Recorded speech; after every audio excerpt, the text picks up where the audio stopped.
I guess this kind of happened overnight, but it didn't really. This has been a build-up in LVMH's share price. So how did we actually get here?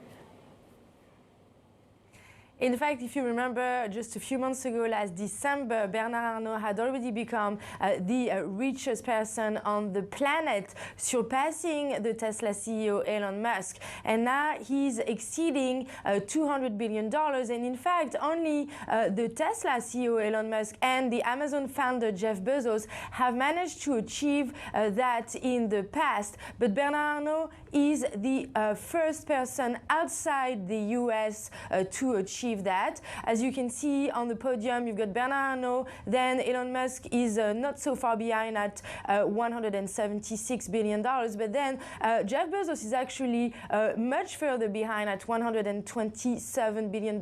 It is all, of course, according to the Bloomberg Billionaires Index. That's rich go on the terminal. Bernard Arnault, as you know, of course, is the head of LVMH. This is this French luxury conglomerate which owns 75 luxury brands, including Louis Vuitton, Christian Dior, Givenchy, Fendi, but also he bought the jeweler Tiffany back in 2020 for $16 billion. He also owns other jewelers such as Bulgari, the watchmaker Tag Heuer, and of course a lot of champagne brands such as Moet or Dom Pérignon.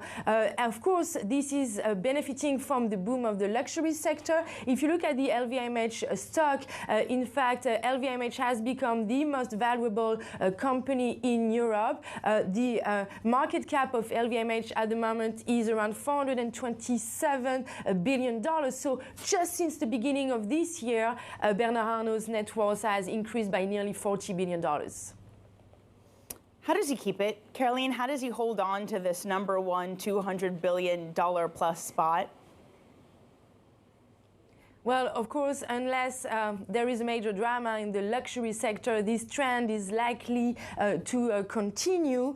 Last year, the group actually posted some record sales, 79.2 billion euros, and Louis Vuitton also had a record year with sales over 20 billion euros. We'll have actually the next sales number of LVMH next week.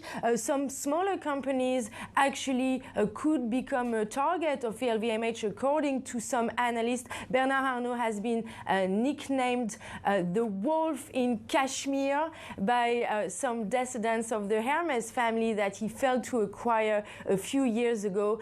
And we'll see, of course, in the future who he passes this wealth to. He's got 5 children, Delphine, Antoine, Alexandre, Frédéric, and Jean, who all have various executive roles at LVMH. Delphine, for example, has now been named at the head of Christian Dior. Antoine is at the helm of the holding company, and Alexandre, for example, is an executive at Tiffany. So we'll see in terms of succession plan. But at the moment, Bernard Arnault is really doing his best at 74 years old to try and keep the balance of power between his 5 children.